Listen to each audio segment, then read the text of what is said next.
que se celebra, como digo, este próximo viernes el Día Internacional, Día Mundial del Cerebro, el 22 de julio. Y mira, las 8:30, ahí está, los pitos. Las 8:30, las 7:30 en Canarias. Don Alberto Jiménez Artés, presidente de la Fundación Casa Verde, ¿cómo está usted? Muy buenas tardes. Muy bien, muchas gracias. Buenas tardes a todos. Le dije que le llamamos a las 8:30 con los pitos, ¿eh? Estos clavados, literal. Esto es puntualidad, desde luego que sí. Sí, puntualidad prusiana, inglesa o española, que también existe, como podemos comprobar. Bueno, realmente el Día Mundial del Cerebro es el próximo viernes, aunque bueno, durante toda la semana pues se celebrarán diferentes actos en torno a ello. Bueno, don Alberto, ¿qué es el cerebro y cuál es la diferencia entre un cerebro sano y un cerebro enfermo? Por empezar por alguna parte, por algún lado. Sí. Bueno, pues un cerebro, como sabemos todo el mundo, es un órgano complejo, está situado en el cráneo y controla los aspectos más importantes de nuestra vida, ¿no? La forma en la que pensamos, en la que aprendemos, en la que hablamos, en cómo nos movemos, en cómo nos comportamos, ¿no? Uh-huh. Todo eso lo hace el cerebro, que podemos definirlo como un centro de operaciones, ¿no?, que controla las funciones de nuestro organismo. Recibe información del exterior a través de neuronas sensoriales, oído, nariz, lengua, piel, y responde a esa información con neuronas motores y manda mensajes. Imaginen, pongo la mano en algo caliente, rápidamente el cerebro recibe la información de que eso es peligro, de que puede quemarme, y mando una orden para retirar la mano, del lugar, ¿no? Por tanto, digamos que al final el cerebro es el que controla nuestra vida y es el que mejora nuestras posibilidades de supervivencia y de afrontarnos a las circunstancias que nos van a guiar durante la vida y que vamos a tener unas favorables y otras adversas, ¿no? ¿Y la diferencia entre un cerebro sano y enfermo, como le decía Alberto? Pues yo creo que la diferencia fundamental está en esto último que acabo de decir. Es decir, un buen cerebro, un cerebro sano, es un cerebro que responde perfectamente bien a esas circunstancias exteriores, que mejora nuestra capacidad de relacionarnos con el exterior, que nos permite razonar adecuadamente, tomar las mejores decisiones, controlar nuestras emociones.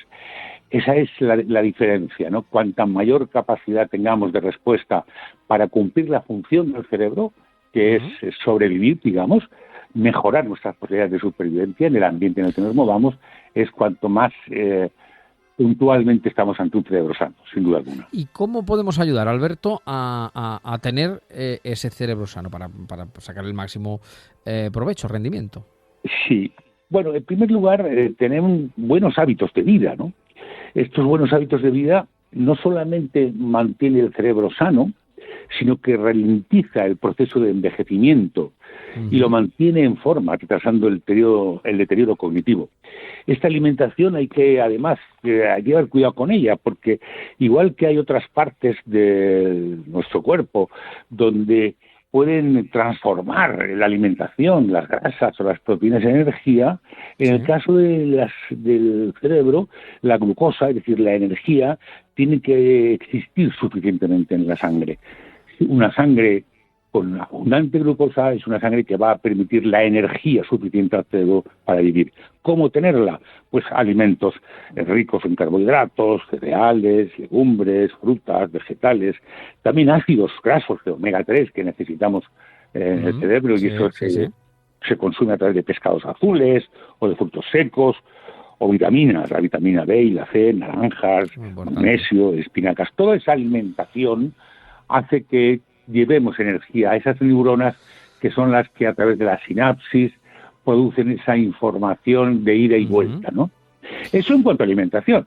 Eso en cuanto a buenos hábitos, pues bajar el estrés o controlarlo, descansar adecuadamente, dormir bien. Pero luego tenemos que hacer gimnasia.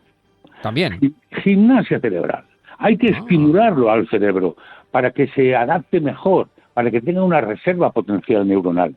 ¿Y cómo lo hacemos? ¿Y cómo hacemos? Exacto, como preguntas. Pues lo hacemos trabajando con él, por ejemplo, oyendo música, leyendo, haciendo cosas nuevas, cosas nuevas como puede ser crucigramas si no hacemos. Es importante que sea algo diferente a lo que estamos normalmente acostumbrados a hacer, ¿no? Esa gimnasia, ese hacer cosas nuevas y diferentes, esa lectura, esa música, el ejercicio físico, pasear por la naturaleza, todo eso activa y hace trabajar al cerebro en esa gimnasia de la que estamos hablando. Por tanto, buena alimentación y gimnasia cerebral. Yo tengo un amigo que se dedicaba, que se dedicaba a sumar matrículas, que sumaba matrículas, las dividía entre 4, pero bueno, en fin, que cada uno tiene pues 1000 formas, ¿no? de ejercitar el cerebro. Y don Alberto, ¿cuáles serían las enfermedades más comunes asociadas al cerebro? Bueno, ahí tenemos, por un lado, las enfermedades neurodegenerativas, ¿no? Que es un proceso degenerativo del tejido nervioso. ¿Cuáles son? Pues Alzheimer, ELA o Parkinson, ¿no? También tenemos enfermedades, alteraciones genéticas, ya que venimos desde el nacimiento, como puede ser el síndrome de Down. También por el lugar a enfermedades infecciosas, las famosas meningitis, ¿no? Que es la membrana que rodea al cerebro. O también tumores que pueden encontrarse, ¿no? Y luego tenemos traumatismos, golpes en el cerebro y el ictus. El ictus, que es la enfermedad para muchos del siglo XXI, una auténtica epidemia que cada vez tenemos más, ¿no? Yo me quedaría ahí en esas, ¿no? Y por último, don Alberto, ¿cuál es el futuro de las investigaciones, ¿no? En torno al cerebro? Porque también es algo que no para, ¿no? Quiero decir que se está investigando continuamente. La posibilidad de experimentar más con él y de sacarle todo el potencial que tiene. Así es, efectivamente, sabemos cómo funciona el cerebro, cómo funcionan las neuronas, cómo transmiten la información de una neurona a otra, cómo también el cerebro es plástico y hace que una parte del cerebro que ha dejado de funcionar por alguna enfermedad o algún ictus o algún traumatismo hace que otra parte aprenda esas funciones perdidas y olvidadas.